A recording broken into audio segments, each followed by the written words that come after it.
Well, Sam Guzman is the founder and editor of Catholic Gentleman blog and now author of the book called The Catholic Gentleman, Living Authentic Manhood.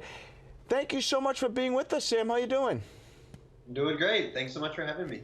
Well, you have a blog on The Catholic Gentleman and now a book from Ignatius Press by the same name. What sparked your interest in being a Catholic gentleman? Well, I really started back in college when I was really transitioning into adulthood myself, and there's just a lot of messages out there about what it means to be a man. Most of them unhelpful, and so I was just really I was not Catholic at the time. I'm a convert, but I was just trying to understand what it meant to be a man myself, and started reading a blog called The Art of Manliness that had a lot of cool tips on kind of recovering some of these practices that men have identified with throughout history, and really just kind of enjoyed that. But when I converted to the Catholic faith, I really realized that the Catholic Church had a lot of wisdom about growing in holiness, growing in our own masculinity, reaching our full potential, and really started to dive into that and realized that I wanted to share that with others. And so I started the blog without really any plan and just started writing, and it's been 6 years now, and it's been a really fun journey. You know, we're with you, Sam, in trying to live an authentic masculinity. What are some of the challenges, though, for us today in doing that, for all of us?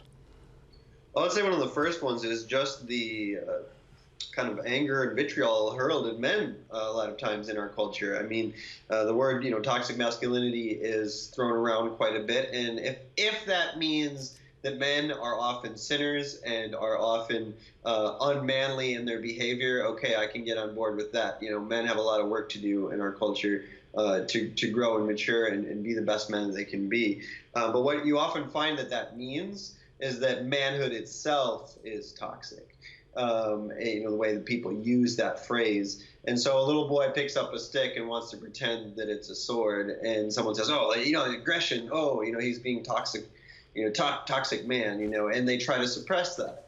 And I think what we have to acknowledge is that men do have attributes, things that are unique to us, but those are not in and of themselves toxic. Of course, if they are abused, things can go downhill very quickly. But manhood in and of itself is a gift from God. It reflects something about God himself. And the same goes for femininity. But there is something inherently good about masculinity. It's not in and of itself toxic. And so we have to kind of deprogram ourselves from those cultural messages and begin to realize what God made men to be and how we can use those masculine gifts for the good of others. Sam, what are some of the topics you cover in the book? Really, a little bit of everything. I mean, I start off talking about muscle cars. We talk about everything else from prayer to the theology of the body to marriage, work, how we should think about work, how we should dress. Is there a way that we should dress? What standards should we use for that? What code of life should we embrace? Or should it just be sheer pragmatism, doing whatever feels good in the moment? Of course, that's not the answer. So what is the answer? And really, almost everything you could think of related to manhood, there's a chapter about it. We've got 32 short chapters that are easily digestible, take you only a couple minutes to read. You can dip into it, get something to think about, and then go about your day. There's kind of a little bit off topic, Sam, but I'm thinking about my lineage that I can trace back to the apostles as a bishop. Thinking about the apostles and Jesus himself. Do you think that they were themselves in their day, in their lives, in their apostleship, their connection with Jesus, living out a true masculinity? Yes, absolutely. There's no question. I mean, you look at the fact that Jesus chose 12 men. Well, why? There's probably a lot of reasons, theological or otherwise, but I think one of them was that, men are risk prone. We take risks, we launch out, we face danger, and, we look at spreading the gospel. I mean, there was incredible danger involved in that. Most of the apostles ended up dead.